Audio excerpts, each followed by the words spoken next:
We're early, so it's okay. There we go. No. There we go. There's a live stream that's going to start in a few minutes, so we're on a technical delay.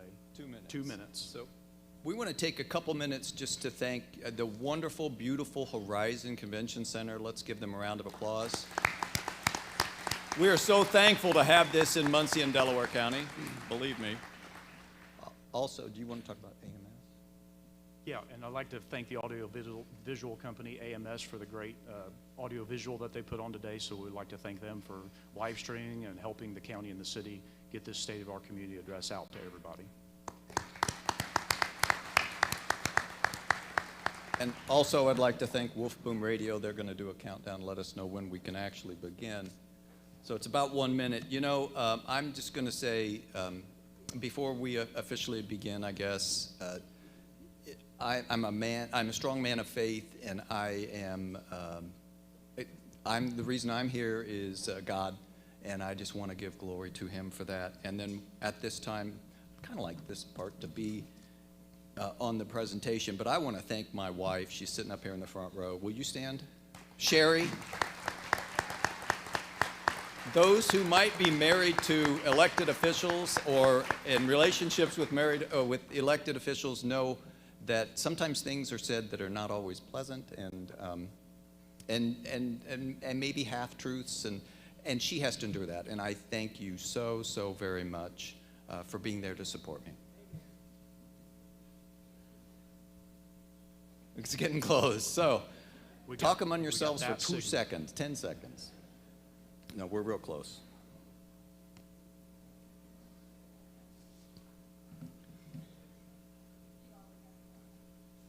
"30 seconds. And what a great, what a great turnout. We're very appreciative. I think it was it 70, Shireen, 79 tables? 70, I can't hear you. Yes, so 79 tables. That's pretty impressive. So thank you all for being here. Thank you very much. And I'm also hearing, it's probably getting close.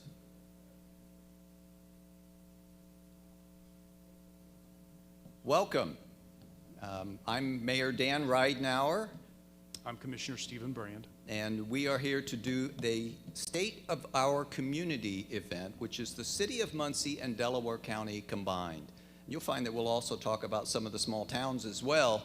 But we felt that it was important to bring this together because we are committed to collaboration.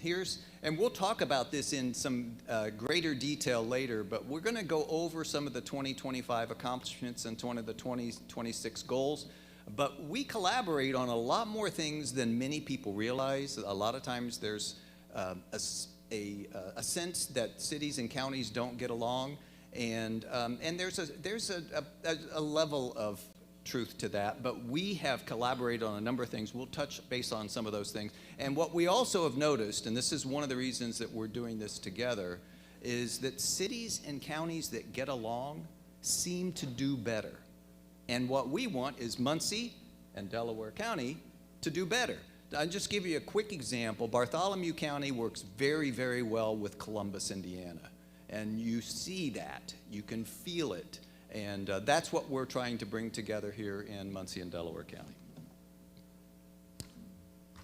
So a couple of the ways that the city and the county work together already is, and I'm not going to go into the details, we'll go into some details later, but 911 Communication Center, which is where all the phone calls come, all the emergency calls come in, that's joint funded, and not everybody knows that. The Planning Commission, we're a metropolitan statistical area, and that means that we have an MPO and does the planning for the county and the city, and that's a joint funded operation in many respects. Our animal shelter covers not only City of Muncie, but the unincorporated areas of Delaware County.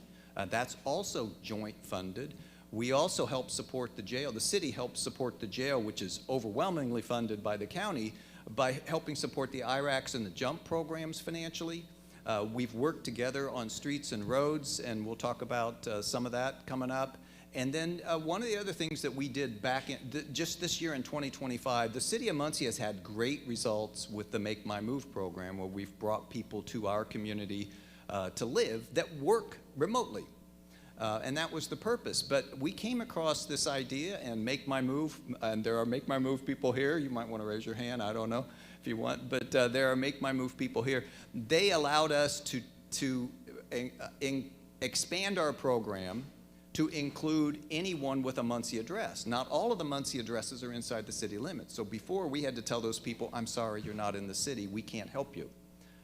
We felt like that was bad for Delaware County. So I talked with Commissioner Brand and the other commissioners, and they agreed to help fund those citizens to come to our community, and we've had plenty of results on that already. So why economic development matters? The county's goal, one of our top priorities, should be to grow the population. Population, if it's properly managed and planned, will help us in the future. We should not be looking at raising our local income tax. We should be focused on raising the total payroll of the county. If we raise the total payroll of the county, we will raise more money and not raise the lit tax rate at the same time. Delaware County has a lit rate increase, a local income tax rate of 1.5%. That's in the bottom third of all 92 counties in the state of Indiana. We can, based on law, go up to 2.9%, but nobody has an appetite for that. So how do we continue to provide the exemplary level of public service without raising our taxes? We have to grow the total payroll of the county. So one of the ways you do that is through what we call standard of living. Some people call it quality of place, but it's providing reasons that people would want to be here. And so what you see on the top left is an art feature. The city put in over $500,000 to the Arts Commission. I think there are some of those representatives here today as well. That is one of the newest ones that's up in the Thomas Park Avondale neighborhood, just south of the Habitat headquarters. Below that, we also we created a number of door districts. I thought, if I'm going to go and we worked with the council to make this happen, but rather than do it one time, we went ahead and picked 3 areas of the city, 3 distinct areas of the city, and put in door districts that makes it more fun for people to live in. So we did one in the university, near Ball State University. In the village, we did one in what I call the McKinley Live-Learn neighborhood, which has a couple breweries, and then we did one for downtown. That is that's a standard of living. That's a quality of place type thing. That is, top right is the new skate park that's in Westside Park, which we collaborated with many individuals and organizations. Great thanks to the Community Foundation for their help on this, but we added that to our Westside Park in an area that was underutilized. And then Store Woods Estates has a park, Store Woods Park, that we put in this park and a walking trail, and there's pickleball courts, and it's very, very popular on the west side, an area that hasn't had a lot of parks. So we put that in. That just gives you some examples. I'm not going to go into a whole lot of other details. Having a strong economic development environment gives us the ability to invest. It improves our reputation as a community, and that's what attracts businesses and helps with our existing business retention and expansion. That's a very vital part of what we should be focusing on. Our local businesses, we need to be able to retain them, maintain them, and help them grow to the extent that's possible. So these are some of the bigger ones that happened within the city, and Steve's going to talk about some of the other things that are going on. But I think the top left, I think everybody knows what that is. That is the new YMCA. It's a $32 to $33 million project. A lot of collaboration to make that happen. And we as a city use that as a centerpiece, as a focal point of a neighborhood that we're trying to develop, which is the second photograph that you see there, which is Columbus Avenue. Now, if you've ever been to Mass Avenue in Indianapolis, we kind of called this, I call it Columbus Ave, and I call it Mass Ave Light. That's really what the purpose is. So we redid the streets, we added some parking, and back in 21 and 22, 2 or 3 years before this construction started, we changed the zoning because I knew what our plan was on this, and we're very excited about that. Now, what this does, it connects the YMCA in that 3.5 block area to the longest rail trail system, the Cardinal Greenway, in the state.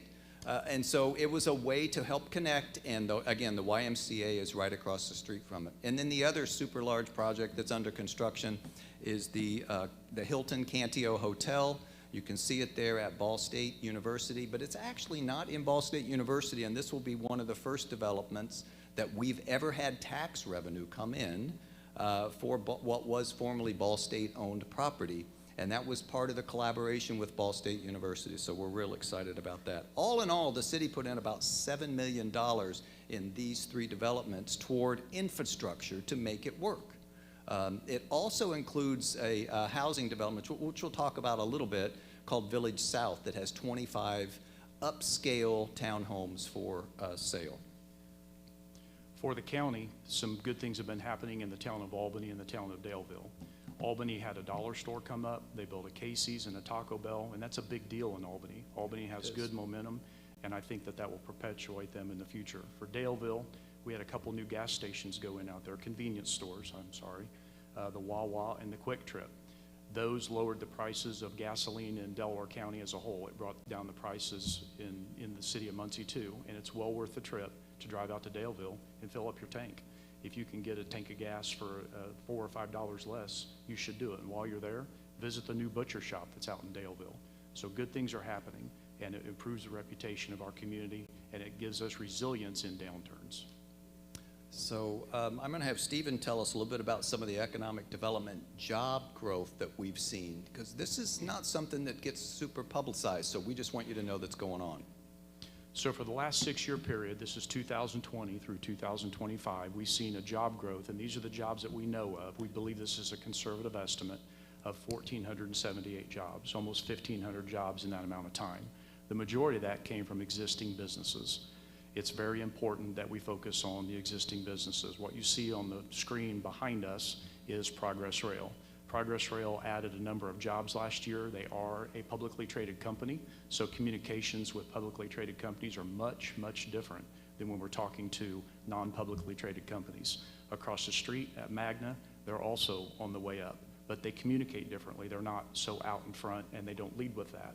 They have a reputation to uphold with their shareholders and their stockholders, and they don't want to put something out or get the wrong impression by a shareholder or a stockholder to cause those stockholders to not buy more stock or to sell their existing stock. So when we talk to the businesses, we have to customize our message and the way we listen and react to what they're saying.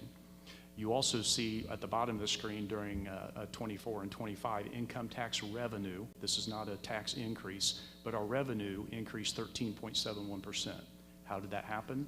People that live in Delaware County. So at the first of this presentation today, I talked about population growth and growing the total payroll of the county. This is a direct result of getting people to live where they work and spend where they live. These are a couple of the folks that we visited during BR&E visits this year. BR&E stands for Business Retention and Expansion. The county commissioners, along with our economic development partners, conducted over 100 business retention and expansion visits last year.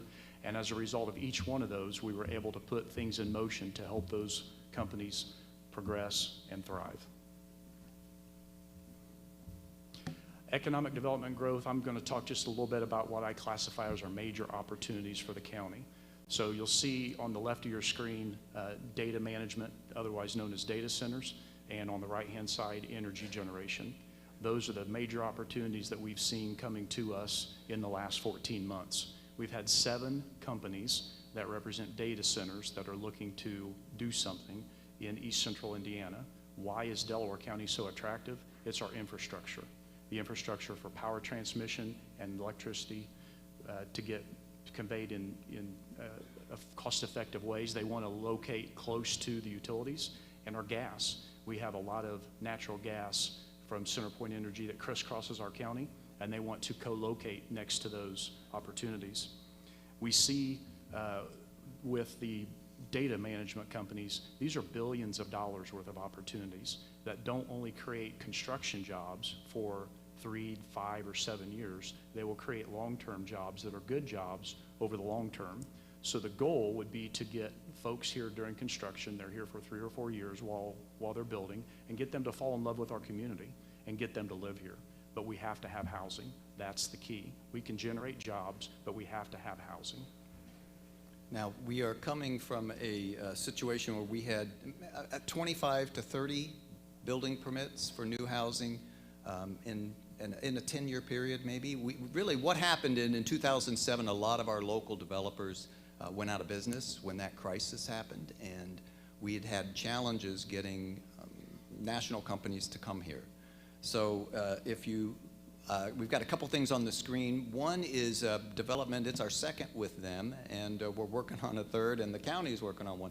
TWG, and I know they're here today. That one on the left is a 4-story, 120-unit apartment complex, and it's the very first one in Muncie that has both market-priced apartments and affordable apartments in it, and we felt like that was important. We've done a number of LIHTC or affordable projects, developments, but this was our first one, and it's right on the White River across from Westside Park. It's just beautiful. So they can go out of this, they can go across the river, over the bridge, and then they can go to the skate park. That's in Westside Park. But over on the right-hand side is Store Estates, and here's one where the city actually made an investment. We put in the subdivision. We put in the infrastructure, the streets. We also, with our Public Works and Muncie Sanitary District, we solved some drainage issues. We helped some draining issues in some of our neighboring communities right there in that area by putting this in. And then we were able to work with and get D.R. Horton to come in. And I know they ended up buying all the lots, and they have built all these homes. So we added a park, we added a trail, there's green space, there's pickleball courts, there's just a number of wonderful things there. It's near Ball State and the hospital, so it's on the west side. But here's what's important to know. We added 1,478 jobs. Stephen already mentioned that, but we had to have a place for them to live. So the city invested and put in this without a developer to do it. There was a little bit of risk there, but I think when D.R. Horton said we're going to do it, they said we'll probably build 4 to 6 houses each year for the first year, and it'll probably take a few years to sell it out. It sold out in 5 months. And that caused D.R. Horton to now look at other properties, and they've got a couple more under contract. So there's more things coming from builders to help provide opportunities for those 1,478 people who are working here, some of which do not live here, to have them opportunities to move here. So we're real excited about that. In fact, in 2025, we added 599 new residential units. Now, when I say 2025, it either got completed in 25, so it may have started in 24, or it started in 25. But the little dots on there, or the little marks on there, are where things are. Now, that includes not only city property, a portion of that is city property, but if you look at the one that's at the far left, that's in Yorktown. And they have a project called it's called the Michelle, and it's by a local company that's doing, that's an 82-unit apartment complex that's going up. If you haven't seen it, it's real close to the Burger King, McDonald's out there on Indiana 32. And then Foundry Row is another one that on the very furthest south is not in the city limits, but that's another TWG project that's being developed. But there's so many things. We've got a number of them, so there were 13 altogether, but it covers many parts of the city, and that's what we were excited about. It covers a number of different areas, meaning some are for home ownership, some are for rental, some are affordable, some are market, and that's what we've been trying to do. We're trying to have as many people move to Muncie as possible to help solve the income issues that we have as a city without raising taxes. So that's what our goal is. We also appreciate the other development partners such as Trademark and TK. Those folks do things quietly in our community every single year. And again, going back to the small businesses that are already here, we have to make sure that we listen to what their needs are and we react accordingly. So we'll go ahead and go to 26. In 2026, we have 655 more units that'll be coming online. But these are just a couple. One of these is what's going to be right next to City Hall. You can kind of see, that's the top one, the top right. That is a new 4-story apartment complex, also has some commercial space on the bottom, and it's right behind the gateway that we're putting in for the city. So when you come across Wheeling Bridge, it's right there. That's where that's going. And then on the left-hand side are the townhomes that are right across from Muncie Central, diagonal from the Y, right next to Columbus Avenue. It all ties together. It's all intentional work. Those townhomes will be for sale, and I saw the Crew Construction guys here. It's a local company. Those will be for sale, and I think they'll be ready this year. They'll be ready this year, so we're excited about that. This what shows where the development is going. The circles you can see on there.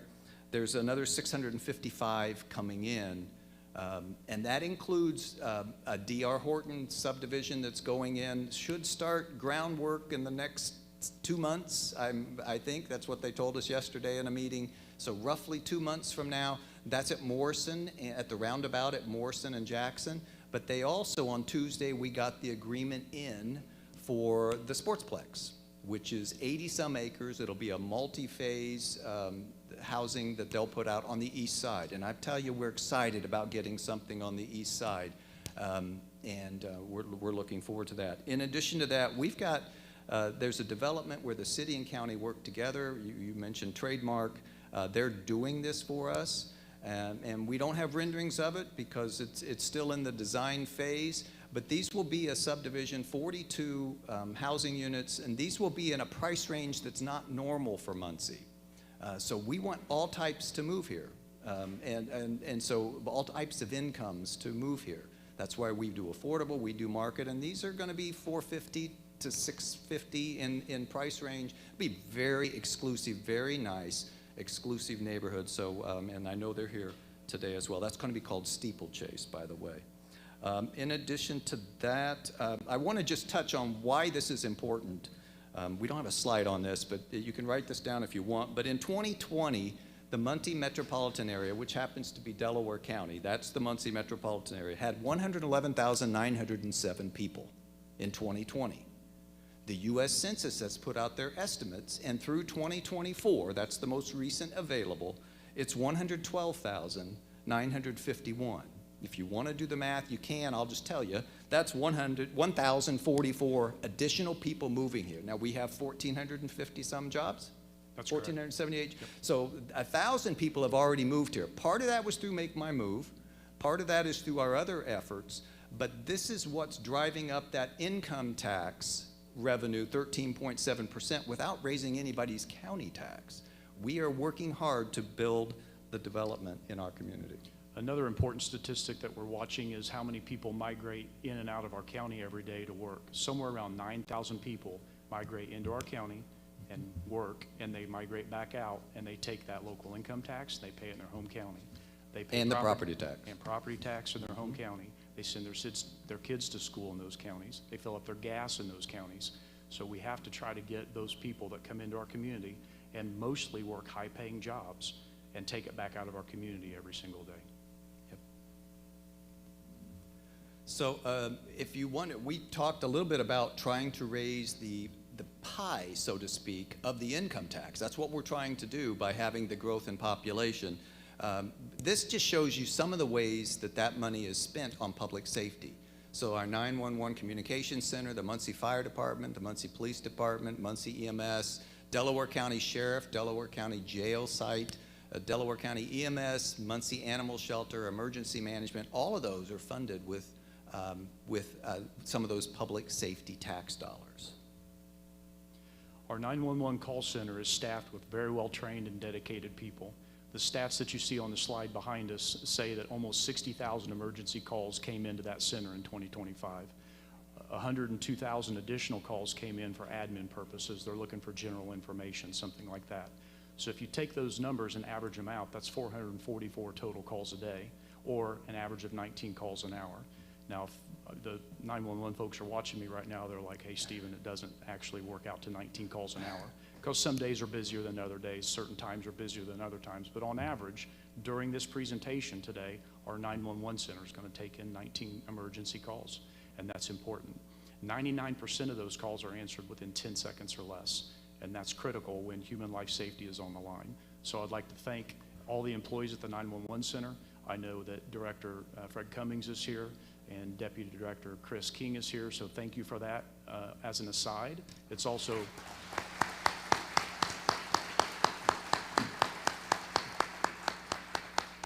As an aside, it's also Fred Cummings' birthday, so if you see him, tell him happy birthday. Do you want me to sing? Should we sing, Fred? We got a big no. We'll pass. Okay. Next, our public safety, our emergency management agency. This is critical. This is ingrained into all aspects of our county. Being trained and ready for any type of risk is necessary. So the goal of any leadership is to anticipate and mitigate risk. And you can see that in 2025, they completed 4 community emergency response team trainings. They also had a grant-funded hazard mitigation plan. I hope to see that hazard mitigation plan coupled with a commerce study that is also going on right now and a migration study. This will tell us what's coming in and out of and traveling through our community every single day, and we don't realize it. We're blessed with 3 exits on Interstate 69. We have US 35, we have Highway 3, we have Highway 67, Highway 28, that all crisscross our county, and commerce happens here and we don't even realize it. So what is traveling through our county, and if there is an unfortunate accident, how can we be prepared? That's what this team does on a very well-coordinated basis every day. Also, we get support from some of our foundations. The Ball Brothers Foundation, they put in the White River, so kayakers in the White River, it's a nice quality of place. But if there's an accident and they call 911 and they say, what's your location? They say, I'm in the White River. Where in the White River? So putting mile markers along the White River that they can pay attention to and report back to 911 is essential for getting a quick and effective response. So I'd like to thank our Director, John Catino, who is here today, and Deputy Director Corey Kissick and that entire team who do a great job to protect everybody in this room and all constituents of Delaware County on a regular basis.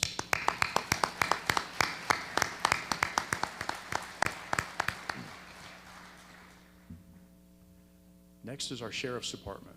The stats on the slide here highlight a federal inmate program that was started under our current Sheriff, Tony Skinner, back in 2021. Inmates are bringing in somewhere around $490,000 back in 2021, and you can see that in 2023, we started housing those inmates and bringing in an additional money of $685,000. For 2024, that revenue reached a $1.5 million level. In 2025, almost $1.7 million. Those revenues help offset the expenses of operating our jail and don't put the entire burden directly on the backs of the taxpayers. That federal contract is up for negotiation in 2027, and I'm very confident that our new sheriff, whoever that ends up being, will do a good job along with the commissioners of negotiating a contract that allows even more federal inmates to be housed.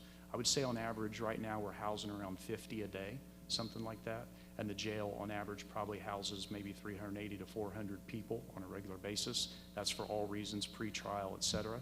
And we anticipate an increase in the per diem, further offsetting the expenses that come to the county. So our sheriff and deputy chief are in the room today. I'd like to thank Sheriff Tony Skinner, Chief Deputy Jeff Stanley, and all the men and women that do a great job in the Sheriff's Department, the road patrol, jail commander, all the jail team, investigators. I don't want to leave anybody out, but let's give our entire public safety a hand.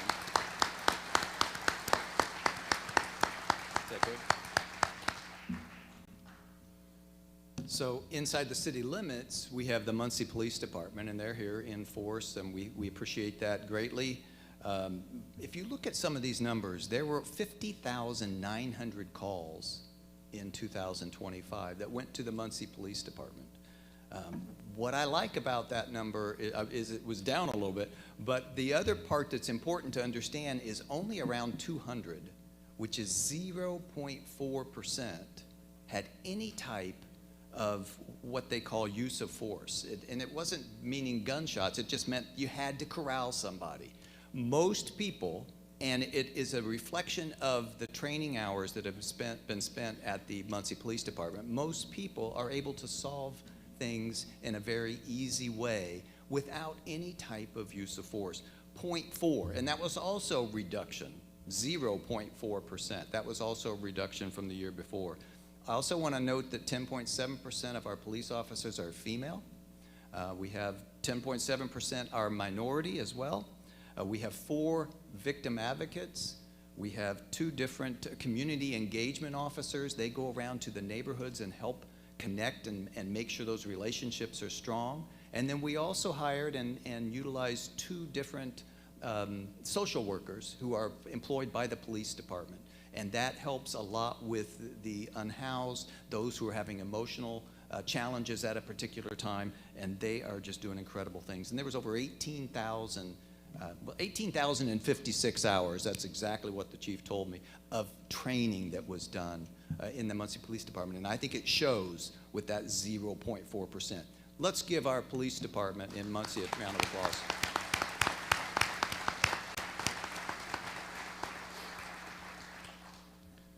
The Muncie Fire Department had 18,377 calls that they responded to, and that includes both the EMS within the city and fire runs.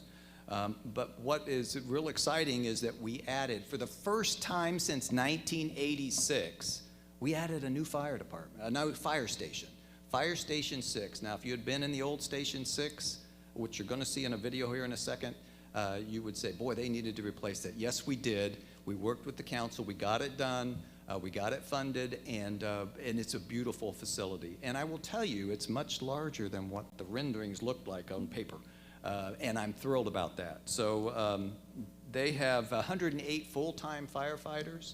We have 12 civilian paramedics that use our EMS department. We added 2 more trucks last year, and we're on a routine. The police department are on the same thing. We're on a regular scheduled replacement plan, which we put in place a couple years ago when I became mayor.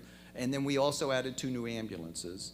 And they have over 30,000 hours of training because they've got to get EMT designations as well. So a lot of training. So we're going to move on to just a video here for a couple minutes. Enjoy. If you've never seen a fire station built, you're about to.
I'm going to stay right there for a second. So I will also tell you we're in the works of there's some details we have to do, and we're still getting some of them wrapped up for a new fire station at 5. It would be a rebuild of the current station on the current station location.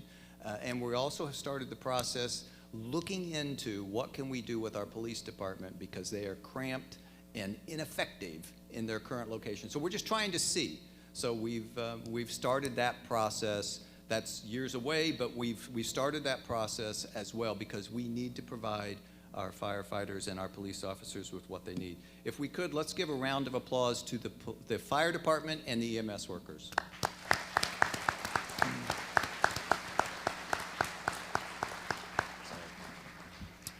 So as it relates to public safety and essential services, the county has purchased some additional equipment, in 2025 to improve the quality of our roads and the safety of our travel.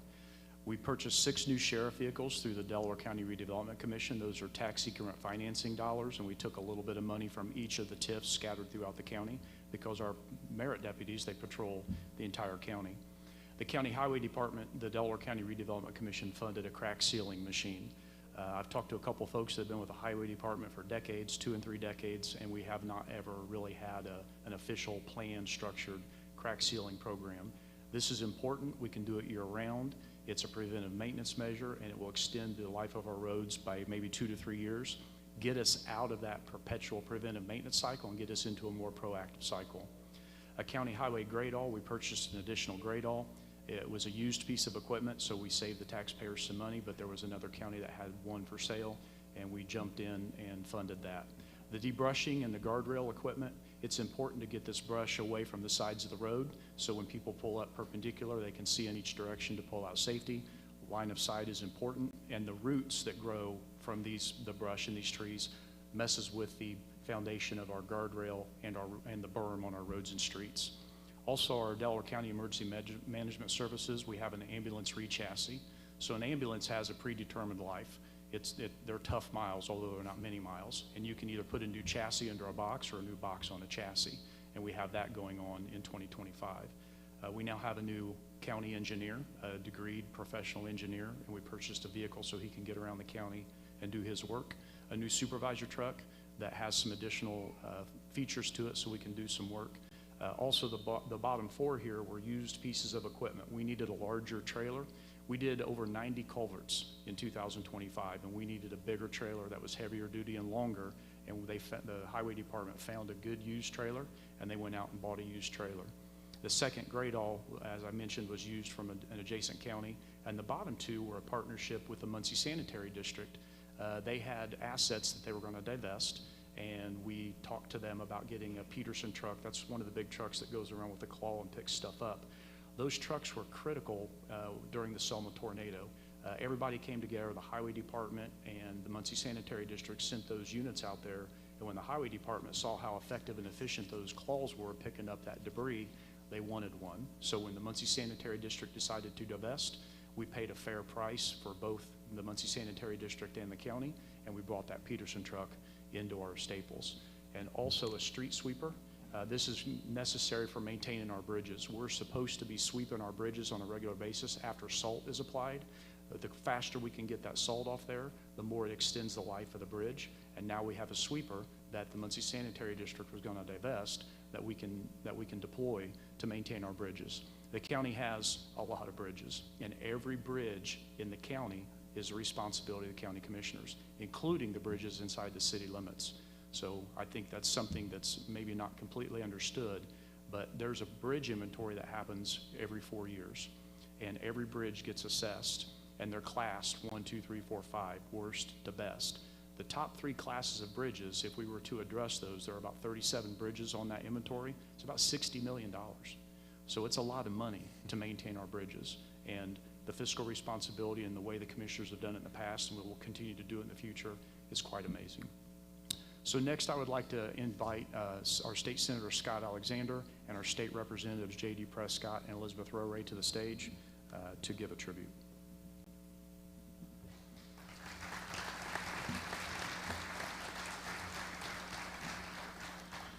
Thank you. It's good to be here. Glad everybody was able to get out in the rain that doesn't seem to end to be here this morning. But I'm here to, if we can go ahead and have Chief Sloan and Molly, if you guys want to come on up.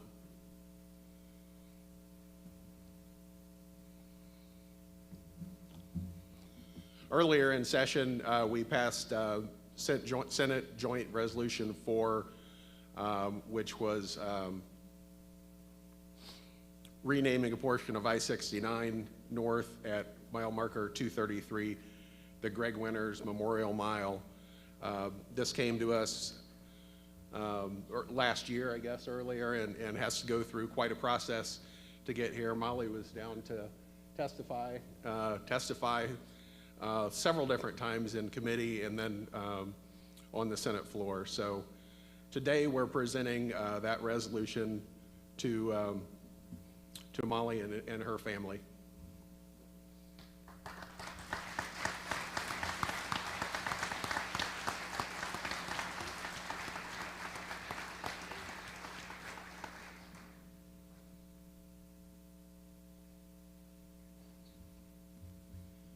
Thank you.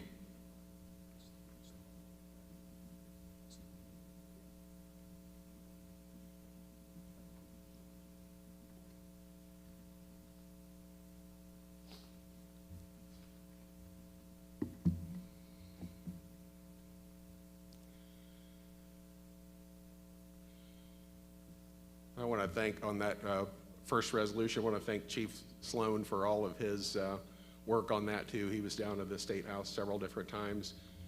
And as we welcome to the stage, we're another Senate joint resolution honoring and memorializing and celebrating the life of Corporal Blake Reynolds.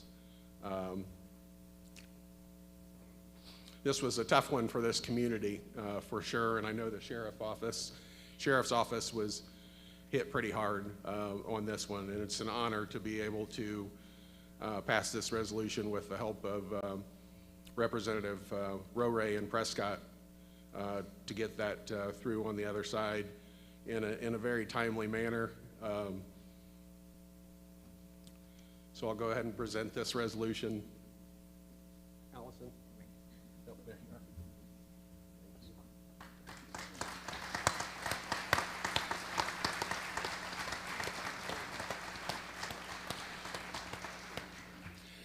And I would just ask that we continue to keep the Reynolds family in our prayers, and we will be here as a community to help support them, this family, and the Sheriff's Office.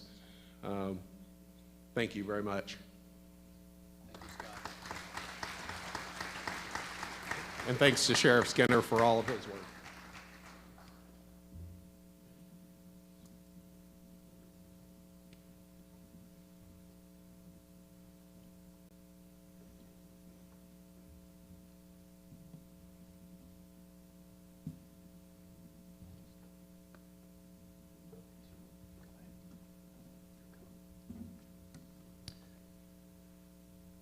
Okay, I'm going to talk a little bit about non-public safety city employees, and there'd be an opportunity to clap, but I would prefer that we, for time reasons, I'd like for us to wait till the end, and you can clap for all the city employees. But first of all, I want to, we've already recognized the city council, but I want to specifically recognize Amber Green and Shireen Wagley, who really, they put this together. There was a little bit of help from Dustin on some of the slides, but they put this event together. Let's give them a round of applause. Amber's our communications director, and Shireen is my executive assistant.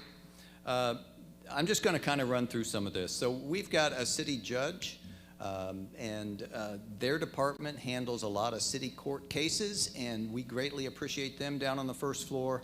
I'm not quite sure, I didn't see her, but Belinda, so the judge is over here. I saw her, but Belinda, who is the city clerk, has done some remarkable things since 2020 when she took over in putting in a lot of pieces that make information more readily accessible to the citizens. And that information is out there, and I greatly appreciate her, so we thank her and her department. Richard Rawlings, who's our building commissioner, I'm just going to read some of the stats. He has a very experienced department, but 1,643 different building permits in 2025, 279,000 income in fee income in 2024. 2025 was 376,000. That's a 35% increase. Yes, we are getting busier, and very experienced team. All total in 2025, we had $207,894,430 of value of construction in the city of Muncie. Great job then. Josh Talby, who runs and his team run the animal shelter, 2,342 animals they took in last year. 924 were dogs, 1,418 were cats. The nice thing is they've developed some good relationships over the years to where with some rescue shelters. 803 were able to go to rescue shelters and find better lives. 378 were returned to frantic, nervous pet owners who their pet just had gotten out and we had collected them and they were ready to get those back. And 675 were adopted. So great work at the animal shelter. Troy Waters and his team at Beech Grove Cemetery. That is a beautiful historic place. If you haven't been there, a lot of the big names that maybe have 4 letters in their name, B-A-L-L, are buried out there, and other community leaders. It's a great facility, and we have 6 full-time, 2 part-time people out there, and they do 3 to 4 historic programs each and every year. They have a remarkably, I'll call it sensitive, memorial service on Memorial Day for those who lost their lives in battle, and then Veterans Day they have a service. So we appreciate their efforts. Muncie Sanitary District, I've seen a lot of the crew from there. They've done a number of things. They handle all our water, our trash, our sewer, our wastewater, stormwater. I have a couple statistics I think I've got time to read. 65 million pounds of trash was collected, 3.7 million pounds of recycled products.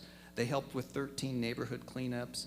They cleaned out 111,245 feet of sanitary sewer pipe, 39,635 of storm pipe, and many, many other things. They also help us with snow when we have those big snow days like we had this year. So thank you for that. Let's see, Carl Malone, I think, is not able to be here, but I think some of the Parks Department are here. We already showed this, the skate park. That was an addition. Store Woods Park was a brand new park. We have Till Pond coming this year. But we also added bathrooms to, brand new bathrooms to a couple other city parks. We added new playgrounds to several parks, including our biggest one, McCullough. So we appreciate that team. The HR department, Patty Goddard and her team, there's a 3 total. I mean, they handled 123 new hires. They've installed some software programs that help with efficiencies and collaborated to help restructure and help with public works, HR, parks, and police departments. But also, they've put in procedures that had not been in before to where we would have paid unemployment claims. And last year alone, we saved over $60,000 in unemployment claims because they put in some procedures in place. And I greatly appreciate their efforts. They also hired, they were one of the people responsible for hiring a new human rights director who just started. So I'm not even, I didn't see Shaquila, but that's our human rights director. Our controllers department, they handle payroll, accounting, auditing, all the financial maneuvering that has to happen. They have 6 full-time people, definitely the most experienced staff in the city, and we're going to have great losses when some retirements come in. But last year alone in the city of Muncie, $157,726,580 was processed through that department. That's incredible. Thank you for your efforts. Gretchen Cheeseman is sitting up front. There she is. She does something that I wouldn't want to do. It's way too detailed and complicated I wouldn't want to do it, and that is dealing with HUD and the federal government all the time. She runs our community development department, and she gets about $1.8 million a year, which goes out in home funds and community block grants, and we greatly appreciate the support that she helps provide. And then the Muncie Redevelopment Commission, which just has 1 paid employee, but that's Jeff Howe. And but they've installed some things that we've got a facade grant that goes every year. Every year that's available for the public to do improvements, or businesses to do improvements to your buildings. We want the city to look better, and it's a 50-50. So we'll pay half, you pay half. They've also put in a lot of money in roads, well over $1 million to upgrade 10 parks. Again, that's that quality of living that we want. Basically, with the Muncie Redevelopment Commission, they do a lot of infrastructure for the housing and fund most of that. And I believe that is it, Stephen. So this next series of slides are very important, and we're down to about 10 minutes, so I'm going to go a little bit quicker than I had anticipated. But this is a catch-up slide reporting for the county. So over the last 5 years, the period 2020 through 2024, the county has maintained almost 770 lane miles of roads. The county has about 780 road miles. Lane miles are a singular direction. Road miles are one direction, irrespective how many lanes it is. And the graph that you see, the yellow highlighted roads, which was put together by Kyle Johnson, I appreciate it, gives you a graphic image of the number of roads that were done in that period of time. Please, next slide. So, there we go. Yeah, there you go. And so for the city, So we've got the yellow or the city. Now, some of our roads are multi-lane, so it might be 4 or even 5 lanes wide, so it looks a lot smaller than the county. But we did, our major ones in 25 were West McGalliard. We did that, which is our busiest road. Meeker was big for us on the south side, Burlington, and then we did University, and then 19 others, so we did a number of them. We also purchased in the Public Works Department, and they're here as well, and we purchased another larger paver, a triaxle, a loader. We put in a new signal building. They generated $110,225 in fee permit revenues as well, so we're very appreciative of them as well. And at the bottom there, you can see Delaware County paved a little over 42 miles of roads and chip and seal, and the combination of fog seal, about 71 miles, and those are represented on the graphic that you see in green. And then this is what's coming up in 26 for the city. The big baby is Tillotson. It is going to be a mess, and there's a lot of clapping for Tillotson to happen. It's also 4 and sometimes 5 lanes, but we needed federal funds to make this happen. It's more than, this is a $6 million project. It's more than we have in the budget for that department. So we could do nothing and maybe do that with no employees. Not going to happen. But it's ready. The Fed funds are there, and it's going to be a few blocks at a time. I don't know whether they're starting at 32 and going up to Ball State or starting at Ball State and coming down, but all of Tillotson will be done, and we're real excited about that. 2 other big ones or a few other big ones.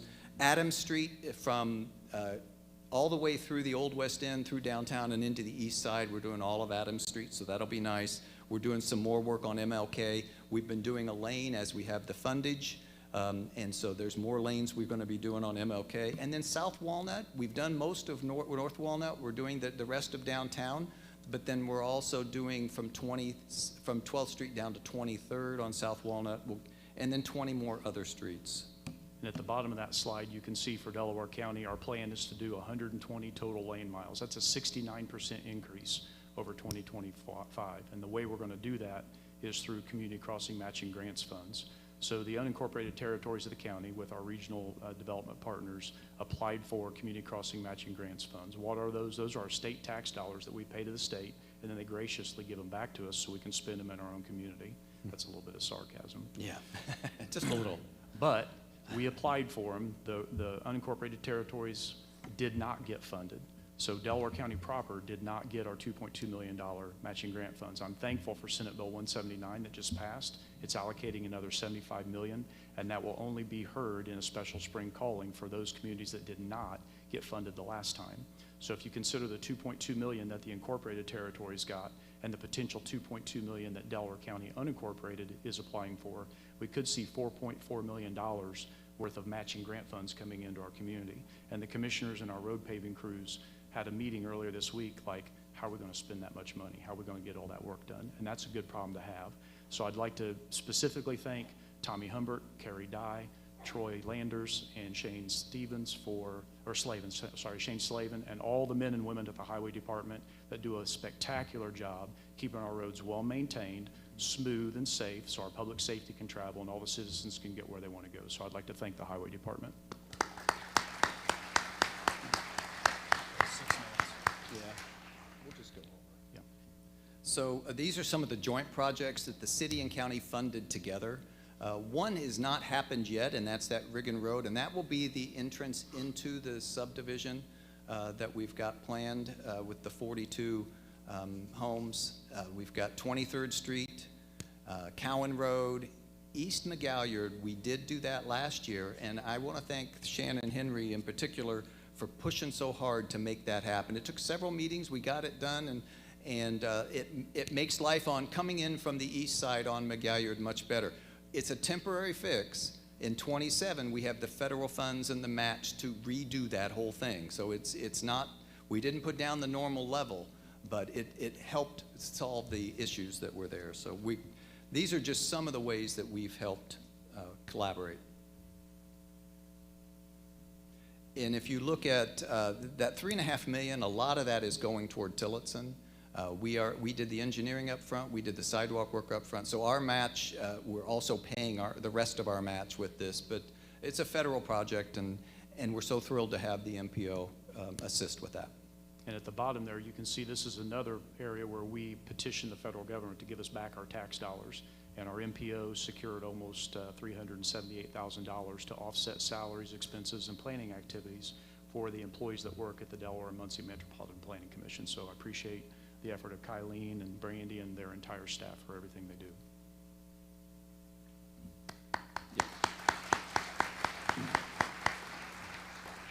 These are proposed INDOT projects. Everything on green in the county you can see are proposed INDOT projects. So at the top, the very top of that map, you can see a green dot way up there.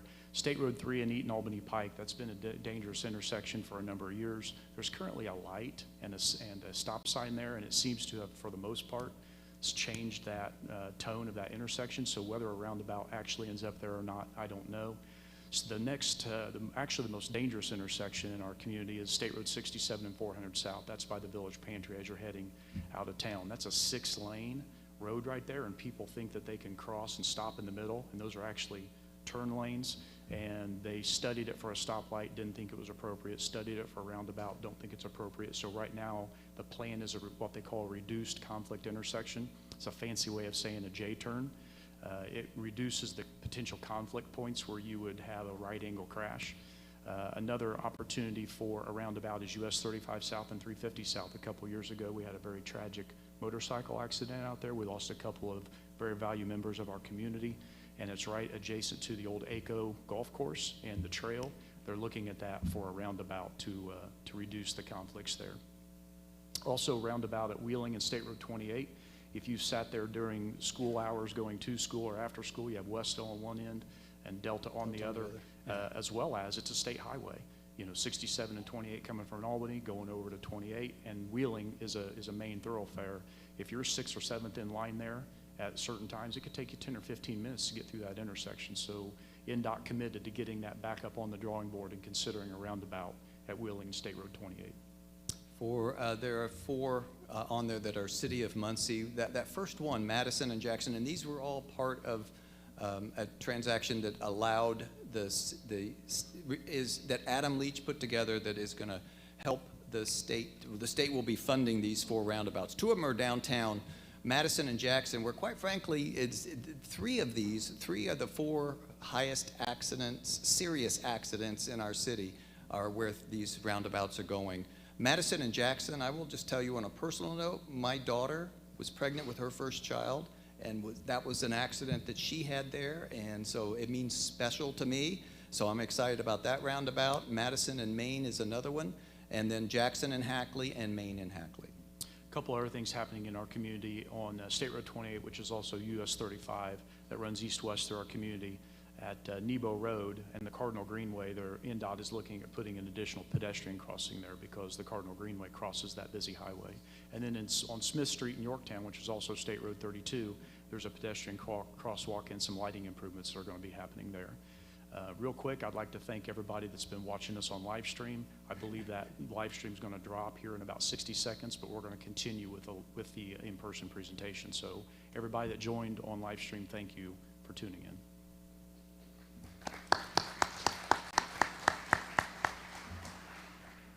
Fiscal responsibility and governance, the county commissioners, along with a couple of other offices, the auditor's office is here, some of the county council that are liaisons to the county commissioners. We put a continuous improvement program in place last year that's hyper-focused on cost reduction and cost avoidance. And I can say with very certain confidence that we put about $2 million on the bottom line last year in true cost savings. Those are year-over-year savings. Those aren't one-time savings. And cost avoidances that were one-time savings and cost avoidances. A very simple thing that we did at the county building as it relates to power factor correction. All the electricians in the room are geeking out right now. I know they are. So in the basement of the county building that was built back in the 70s, there's a large capacitor bank, and that capacitor bank is supposed to absorb fluctuations, peak demand and peak use in power. And all we did was change some behaviors, and we saved 100,000 kilowatt hours by changing behavior and changing the way we use our power factor correction. Employee health insurance restructuring, probably going to save the county about $430,000 a year. That will be a year-over-year savings. And the county phone system at the bottom, that was one of the activities that our IT committee took on. We formed a number of committees to support these continuous improvement activities. and the IT committee took on our county phone system. The county has 471 desk phones. In a 5-month look-back period, 101 of those phones either didn't have a dial tone or had less than 5 to 10 minutes of usage. So we put out a survey and we asked all the offices, hey, do you use these extensions? Short story long, we disabled 74 phones, saving us about $13,000 a year, and that's round one. We have another round of that coming, and I would like to thank Councilman Matt Kantz for leading that, and Ryan Stoltz from our IT committee for remaining hyper-focused on cost savings.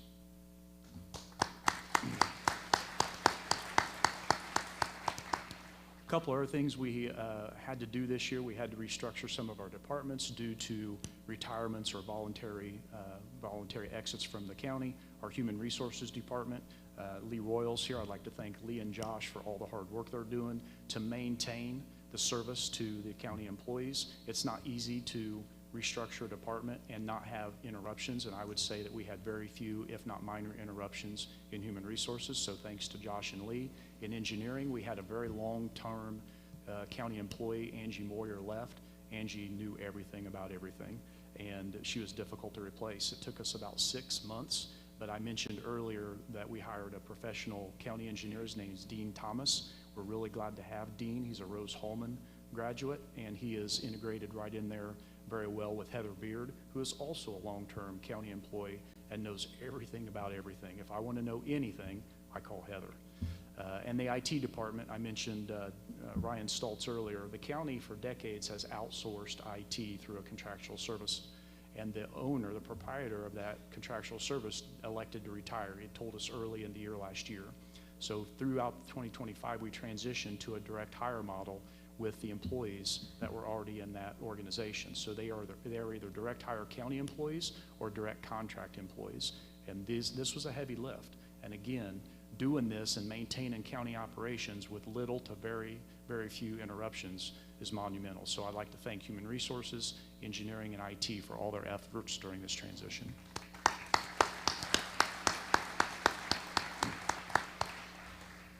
So a lot of those things that they were working on, we had to do some of those in the beginning. When we took over, the street department, for example, was negative $1.9 million in that account, and the state would not allow us to participate, and because it was the second year negative, would not allow us to participate in any of the road funding. So we had to pay that back. Just a quick reminder that we had to do that. But you can see we have increased the rainy day fund we're increasing it in 24, 25, and 26. That's already been done. It's already been put in there. And then the general fund balance has increased. Those dates or those years are not correct, but we increased 23, 24, and 25, the general fund balance. And we have not borrowed for one housing development that we've done. And you're seeing 1,250 units. That doesn't count what was done in 2000 to 2020, or 2020 to 2023. We don't borrow. In fact, we have reduced the city's Muncie Redevelopment Commission debt by over $15 million. We try and be careful with taxpayer money, and we're very proud of that, to go from $58 million in debt to $43 million. So we'll move on. But I did want to touch on a couple of things. Income taxes, the way cities are going to be funded in the future according to the state rules that as they exist today. I don't know where they'll be in 28, 29, 35. You just don't know. But it's switching. Right now, our biggest income section for the city is through property taxes. And second is the income tax. Well, the state wants to shift that because they're providing property tax relief. As they do that, it doesn't change the numbers on the right-hand side. I'll touch on those in a minute. But it changes how the city gets its fund. That's why we're pushing so hard to get more residents. Because when people work here and live here, we get that income tax revenue. As long as they live somewhere else, that county is getting that revenue. It's the way it's distributed is by population. So Muncie tends to get more because we're about 60 to 62% of the population, but that's how it's set up now. It's always subject to state legislation, but that's how it's set up now. On the property tax side, just want everybody to know that when you pay $100, we'll say, in property taxes, roughly 42% is going to go to the school system, 24% will go to the city, 19% will go to the county, and 15% will go to other sources like libraries, townships, public safety. Most of that goes to public safety, about 8% of it. But I just wanted you to know that this is why the county is working with us, because every time we build something in the city, they get property tax revenue. And so we want to be like Bartholomew County and Columbus. We want Muncie and Delaware County to be the same thing. So we've worked together on a number of different things that make that happen. And then lastly, I just want to touch base. We use the edit funds, which is part of the local income tax. It's not an additional tax. It's part of the local income tax. And I just want to show my first year, it was only $90,000 was given to nonprofits. The reason, when I say given to nonprofits, these nonprofits all serve a purpose that we as a city don't have the personnel or the experience to handle. And so it's very important that we prop them up and help them as best we can and try and do it in a way where it's not program related, it's operational, so that they can hire the people to do these jobs. In 2024, that we out of edit funds, $667,000 went to nonprofits. And then we've increased that to where this year it'll be over $1 million. And again, most of this is for things like the Hub, the Muncie Mission, the New Norm, the YWCA, Crisis Center, Boys and Girls Club, all areas that need to be propped up, and we're very proud of that. We've also funded a number of other items, but I think you can read them up there or get back with me and I can tell you, but we're going to try and move forward. So this is our Delaware and Muncie Metropolitan Planning Commission, and you can see that in 2025, over 830 permits were issued. That office is extremely busy, and the higher that number, the more good news it means for our economic development. Right. Inspections, over 1,500. Contractors that are registered right now through the DMMPC, 532. And permit fees and registration fees that were collected. This also goes to help offset the expenses, a little over $190,000. The BZA, that's the Board of Zoning Appeals. Those are like the judges when there's a request for a variance and somebody has to ask for something that's contrary to our zoning ordinance. They go before the BZA. They saw 65 cases last year. That's a lot. Metropolitan Planning Commission cases, there were 32. Plats and subdivision cases, this is a really important statistic. 20 plat and subdivision cases came through. We need that. Yep, we need that.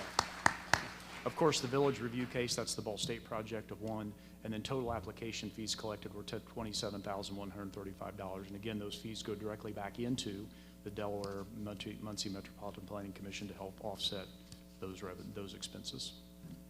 Sorry. So what's ahead? This is our regional planning organization, ECIRPD. This is another area where we pay our dollars to the federal government, and if we don't ask for them, somebody else will, and that's where they'll go. So the Department of Transportation has a rural and tribal assistance program, and we've applied and we're awarded $780,000. It's coming back to the regional planning organization. That's Blackford, Grant, Jay, and Delaware County. The EPA, Environmental Protection Agency, assessment grant of $500,000. That was submitted in December of last year. The award announcement will be this June. And again, if we don't ask for these things, we won't get them. In the upper right-hand corner of your screen, the Department of Transportation Safer Streets for All planning grant. This is an intersection assessment. The sheriff, the police chief, everybody was asked, what are the intersections that you want to see addressed? And that grant closed. The application closed earlier this month. It's $500,000, and we hope to hear good news out of that. And then again, I talked a lot about the Community Crossing Matching Grants funds. That's important. But when you get awarded this, you have to come up with 20% of the money. So all these small towns in Delaware County, you have to come up with 20% of the money, and the matching grant fund will supply the other 80%. So what's ahead in community engagement? Part of the commissioner's commitment to improving communication. Last year we started having town hall meetings. We had one a quarter. And as a result of each one of those town hall meetings in the incorporated territories of the county, something meaningful came out of that. We were able to help and reciprocate help in those small communities. So we had them in Gaston and Selma and Yorktown. And this year, I'm only going to talk about the first one on the slide. We have one coming up in Eaton next Thursday, March 12th, 6:30 p.m. at their community building. and we invite everybody to come and ask questions. I've seen people there from the city, and I believe that it's been valuable. I learned a lot when the folks from the city came and asked questions about the rural communities. The commissioners don't have an agenda in these meetings. We're there for a listening session. What's important to you about your community, and how can we help? So there's 4 on the slide there, but I'm only going to highlight the first one. What's next in our future economics? Some of these are tough to talk about sometimes, but they're real, and if we ignore them, we're going to get passed by. A drone economy. Our federal government, the Trump administration, announced maybe a month or so ago that 2 states were going to be considered for drone testing states. So one was Oklahoma, the other was Indiana. And we've been working, the commissioner's office has been working with our U.S. representatives to try to get Delaware County identified as a drone testing facility. That comes with a lot of jobs, technical jobs, not only the testing or the flight, but we would like to manufacture those. What better county in Indiana to manufacture than Delaware County? Here's a stat that maybe some of you didn't know. Back in the 70s, Delaware County had the highest per capita toolmaker rate of any county in the United States. Highest toolmaker per capita in the United States. We're not there today, but the knowledge remains, and the ability to stand up these manufacturing operations is like a flip of a switch. I can assure you it's easy to do if we get the opportunity. The space economy, that's something that we don't talk about a lot, but there's a growing economy there, and if we don't pay attention to it, in 7 to 10 years, we're going to be on the outside looking in. I already talked about the data economy, medical. We have good medical services here, but we should be looking at manufacturing and producing things for the medical market. We're more than capable. We have companies here that do electronics all the time. We have companies here that make hoses and machine things. We can do these things. Energy generation, I talked about that. That's natural gas-fired power plants, small modular reactors, and advanced reactors. And those come with a lot of non-negotiables from the commissioner's office. Things like water usage, siting, energy rate increase protection, infrastructure protection. Anything that these companies want to do, they have to fund it all. We won't support anything that takes a dime off the taxpayer's back. Advanced manufacturing, their ability, what they're doing in advanced manufacturing in your own county. I mean, if you walk through some of our advanced manufacturing companies in Delaware County, it's like watching an episode of That's How It's Made. They're very impressive. They're very clean. They're not the dark, smoky factories of the 60s, and it's a valuable employment opportunity. It's a good job. And we don't just need people to run machines. We need purchasing and materials and logistics and human resources and engineering and quality and program management and IT. They're complicated businesses, and they're mostly self-contained. And the way they're implementing AI is incredible. And any company that doesn't implement AI to improve the efficiency of their operation, you're probably going to evaporate. Ag economy, that's critical. Unfortunately, Delaware County doesn't have a real strong ag economy. The truth is, the smaller counties around us have a much higher revenue in ag economy, and I think it's time that we revisit some of the things that were pushed to the side in the past. And I'm working with county commissioners and others to organize some meetings with our farmers on how can we increase the revenue in our agriculture land. And then finally, education. We have tremendous education partners here. You know, the environment of economic development has seen a pretty dramatic shift in the last couple of decades. 20 years ago, 30 years ago, everybody had their hand out. What's in it for me? What's my incentive? And whoever could write the biggest check probably got the business, and that's just the way it worked. That has shifted over the last decade, and they're focused more on workforce readiness. They're focused on affordability. They're focused on, do local units of government work together? If you don't think that these companies are watching our public meetings, you're wrong. They're paying attention, and they want to work with local units of government that cooperate, and they want to just have genuine, very simple, common sense business conversations. They don't care about politics, and trust me, they don't. And this is my commitment to everybody in the room, and I'm sorry that we're not live streaming now, but anybody that has a community project that is for the betterment of our community, I will work with you. I will work on people projects. If you have a pet project, I'm not your guy. But if we're going to advance our community, that's what I want to talk about. So these things are essential and critical, and if we don't pay attention to these, it's going to pass us by.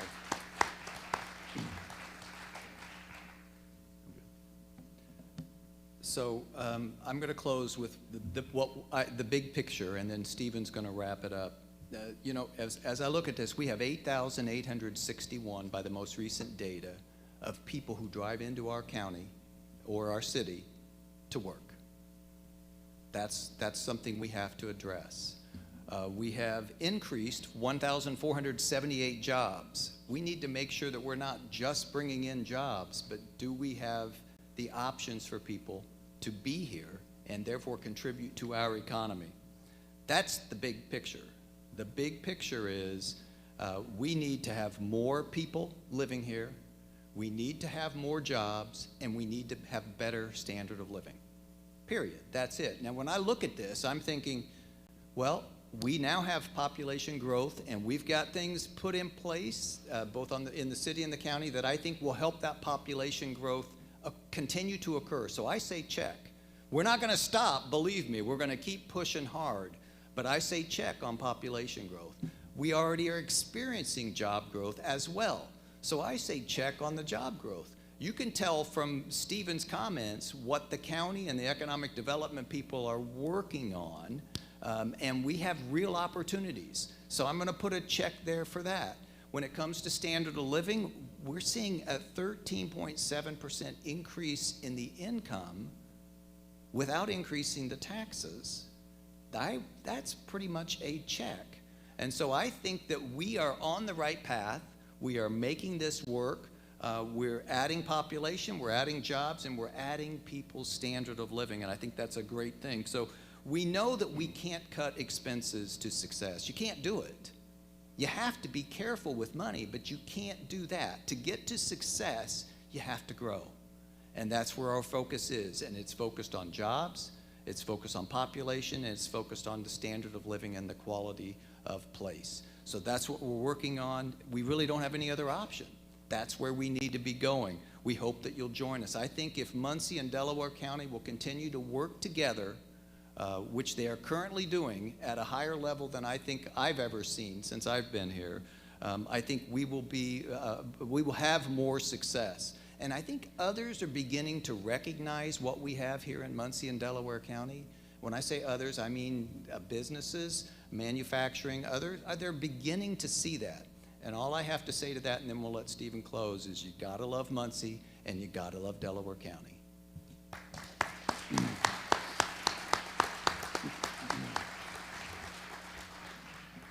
The reindustrialization efforts of America are real. Even including the tariffs that were in place last year, world trade grew 4.4%. A lot of that's coming back to the United States. Is the United States going to be ready? I don't know. But I can assure you, if the commissioners have anything to do with it, Delaware County, all of Delaware County is going to be ready. And we have to be real about what's going on. I'd like to thank the mayor for inviting the county to participate today. I'd like to thank my fellow commissioners, Commissioner Sherry Riggin, probably one of the most popular people in Delaware County. I don't think anybody loves our community more than Delaware County. I'd like to thank Commissioner Shannon Henry. Mr. Henry is a good man. I've watched him effortlessly and very casually move chess pieces across the board over the last 14 months to connect meaningful things that make big changes in our county. And I appreciate Commissioner Henry very much. So thank you, Commissioner Henry. I'd like to thank all elected office holders, irrespective of where you are, and all local units of government. Thanks for what you do. It's not easy serving, so everybody in the room, and I'm sorry everybody's not watching, but it takes a lot to put your name on a ballot and get out there and run and take the heat. And everybody that's sitting in an office today, I appreciate very much so. And it's not easy, trust me, but I have a low need for approval, so we'll keep going. I want to thank all the employees of Delaware County. I want to thank all employees of Delaware County. Anybody that works for the county, what you do every day is critical, providing these essential services to the citizens of Delaware County and Muncie alike, and all the incorporated and unincorporated territories. So thank you to all of the employees of Delaware County.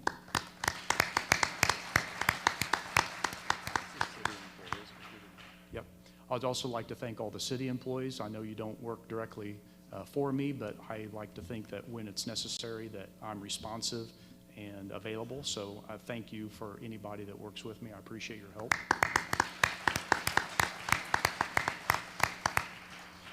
I'd especially like to thank Kyle Johnson. Kyle Johnson is in charge of our communication. He's our GIS director. He suffered through with me and my skills, I guess, lack of skills, putting together this presentation. So thank you, Kyle Johnson, very much. I appreciate it. Thank you. I was trying to choose the right word there. The floral arrangements on your tables can be taken. I think there are 75, so please take those with you. And they are government funded, by the way. So make sure you take advantage of that. But thanks to everybody. I appreciate you being here today on such a humid and wet day, a day that's only suited for a duck. So maybe we have a little bit of duck in us, but thank you very much for coming. I hope you learned something. I would appreciate your feedback. If you have feedback for us on things that you'd like to know more about, I'd like to hear it. So thank you very much. Thank you all.